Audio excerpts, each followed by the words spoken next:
안녕하십니까. 공병호 TV의 공병호입니다. 터키는 아주 인상적인 그런 나라입니다. 고대 그리스의 도시국가들의 그런 흔적들이 지금까지도 남아있고, 또 초기 기독교 선교 활동의 흔적들, 또 로마 지배의 흔적들, 그리고 히타이트와 같은 고대 제국의 흔적들이 아주 생생하게 남아있는 보기 드문 그런 국가입니다. 정말 터키에는 헤아릴 수 없을 만큼 많은 유적지들이 있습니다. 그렇기 때문에 영국의 역사가 아놀드 토인비는 자신의 저서 역사의 연구에서 터키라는 그런 국가를 두고 인류 문명에 살아있는 야외 박물관 같은 나라다, 이렇게 아주 후하게 그렇게 불렀습니다. 특히 한국전쟁 참전국으로서 또 터키는 한국인들에게 아주 큰 호감을 갖고 있습니다. 더욱이 터키는 다른 그런 이슬람 국가들과 달리 일찍부터 종교와 정치가 분리된 이른바 신정 독립 그런 원칙을 이슬람 세계에서 보기 드물게 적용해서 근대 국가로서 탈바꿈한 아주 모범적인 그런 국가입니다. 코로나19 이전만 하더라도 한국인들이 가장 많이 찾는 그런 여행지 가운데 하나가 바로 터키였습니다. 근래에 외신들은 경쟁적으로 터키의 유별난 아주 대통령 에르도안 대통령의 소식과 함께 터키가 겪고 있는 경제 위기 상황을 소상하게 그렇게 전해주고 있습니다. 터키가 겪고 있는 이른바 삼중고, 세 가지의 어려움은 우리에게 주는 시사점이 아주 크기 때문에 한번 살펴보도록 하겠습니다. 터키가 지금 겪고 있는 경제 위기의 핵심은 다음과 같습니다.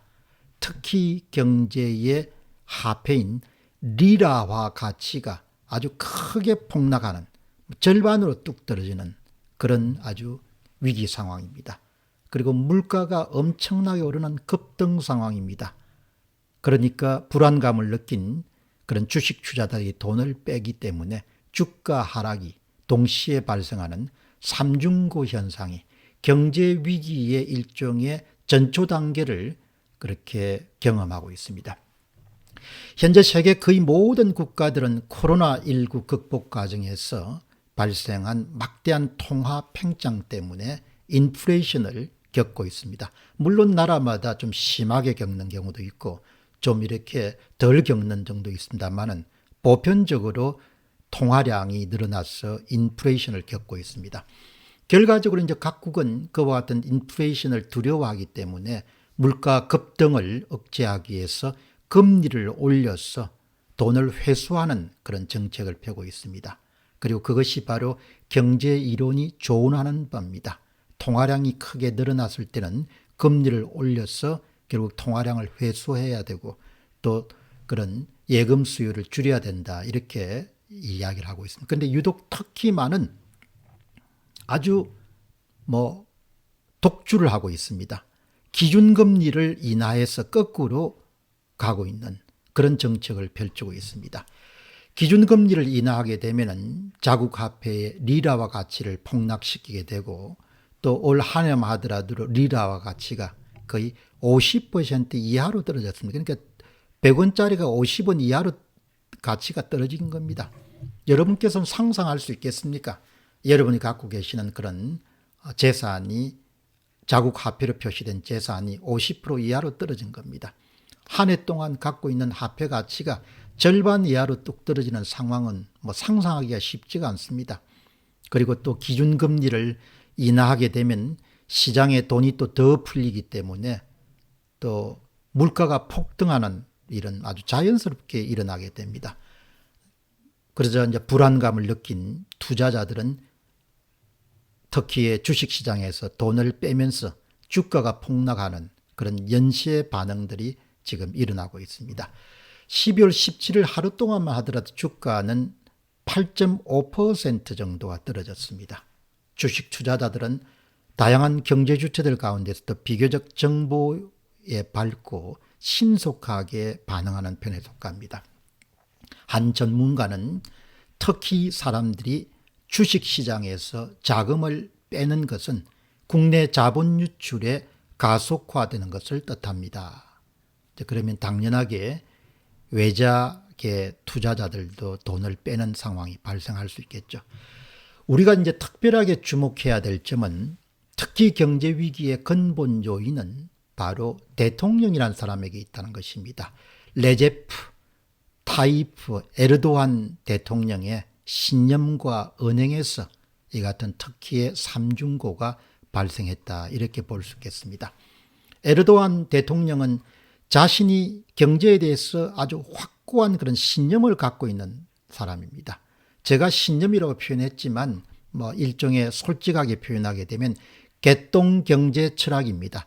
에르도안의 신념, 에르도안의 개똥 경제 철학이 터키 국민들을 아주 어려움에 빠지도록 만들었다, 이렇게 볼 수 있겠습니다. 개똥 경제 철학은 경제 이론이나 경험을 철저하게 무식하고 자신이 갖고 있는 그런 선입견과 자신이 느끼는 감각에 따라서 경제를 좌지우지할 수 있는 그런 생각이 바로 개똥 경제 철학입니다. 권력자들이 경제를 이렇게 좌지우지하려고 하는 것을 경제를 정치화한다, 이렇게 부릅니다. 그 경제를 정치화할 때는 어김없이 권력자들은 나는 잘하고 있다, 그리고 앞으로 상황이 곧 좋아질 것이다, 이런 확신을 하는 데는 바로 개똥 경제 철학이 크게 역할을 하게 됩니다. 에르도안 대통령은 금리가 높으면 생산활동이 위축되고 고물가를 유발한다는 그런 굳센 개똥 경제 철학을 갖고 있습니다. 그런 자신의 개똥 경제 철학의 바탕을 두고 펼치고 있는 인플레이션 하에서의 저금리 정책을 이른바 신경제 모델이다, 이렇게 부릅니다. 그런 금리를 계속해서 낮추어서 생산과 수출을 뒷받침할 수 있다면 궁극적으로 소비자 물가는 낮아지고 통화 가치는 잠시 요동을 치지만 얼마 가지 않아서 정상 상태로 돌아갈 것이다, 이런 이상한 그런 믿음을 갖고 있습니다. 그런 고금리로 덕을 보는 사람은 유일하게 해외 투기성 자본뿐이다, 이런 주장도 서슴지 않습니다. 결국 경제를 살리는 길은 그가 보기에는 기업의 차입 비용을 낮춰주게 되면 제조업이 활성화되고 경제는 궁극적으로 살아남을 수밖에 없다, 이런 그런 자신의 믿음을 양보하려고 할 생각이 없습니다. 지난 2년 동안 에르도안 대통령은 금리 인하에 대한 자신의 지시를 거부하는 중앙은행 총재를 무려 3번이나 경질하고 말았습니다. 아마도 정신이 똑바로 박힌 중앙은행 총재라면 그의 개똥 경제 철학을 절대로 수용할 수가 없을 것입니다. 계속 금리를 낮추라고 하는데 금리를 낮추지 않으니까 목을 날려버린 겁니다.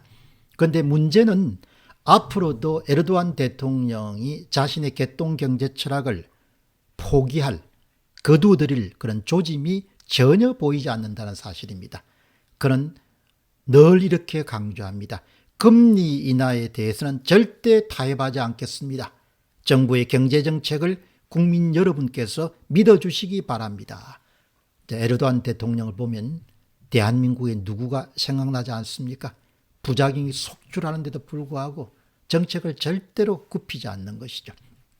앞으로 코로나19로 인한 경제 위기 상황이 전 세계적으로 발생하게 되면 후보 국가들 가운데 손에 꼽을 정도로 아마 우선순위가 높은 국가가 바로 터키가 될 것이다, 이렇게 봅니다. 터키 위기의 뿌리는 에르도안 대통령이 국민의 그런 원성이나 반발이나 그리고 지지도 하락 등에 대해서 전혀 신경을 쓸 필요가 없는 상태란 점입니다. 이미 에르도안 대통령은 행정, 입법, 사법 등 3권을 모두 다 장악하는 데 성공했습니다. 여기서 중요한 것은 국민들을 크게 의식할 필요가 없을 정도로 바로 에르도안 대통령이 장기 집권을 위한 토대를 구축했다는 사실입니다. 2003년부터 11년간 총리를 지낸 에르도안 대통령은 2014년도에 터키 역사상 최초로 치러진 직선제 대통령 선거에서 대통령에 당선됐습니다. 그리고 2018년에 연임에 성공하게 됩니다. 그런 2017년도 개헌을 통해서 내각제를 임기 5년에 중임이 가능한 제왕적 대통령을 이미 다 탈바꿈시켰습니다. 그런데 더욱 놀라운 것은 중임 기간 중에 조기 선거로 재당선되게 되면 추가적으로 5년을 더 할 수 있는 그런 것을 만들어냈기 때문에 이론적으로 에르도안 대통령은 건강상 문제가 없다면 2033년이나 2034년까지 대통령직을 수행할 수 있게 됐습니다. 또한 대통령이 의회를 해산할 수 있는 권한을 갖고 고위법관의 임명권도 다 대통령이 지게 됐습니다. 그러니까 거의 독재 체제가 완주가 됐다 이렇게 볼 수 있는 것이죠. 결국 국민이 브레이크를 전혀 걸 수 없는 체제가 터키에 들어서게 됐습니다. 권력 구조라는 것이 이렇게 바뀌게 되면 보통 시민들의 일상생활은 물론이고 경제 생활에 엄청난 영향을 끼칠 수밖에 없습니다. 이것이 바로 터키 경제 위기의 현주소입니다. 우리가 항상 정치에 관심을 가질 수밖에 없고 특히 권력 구조의 변화라든지 권력 구조의 변화를 가져오는 선거에 깊은 관심을 갖지 않으면 어떤 국가라도 이와 같은 불행한 사태가 발생할 수 있다는 것이 바로 터키 경제 위기가 대한민국 사람들에게 주는 교훈이라고 볼 수 있겠습니다. 공병호 TV의 공병호였습니다. 감사합니다.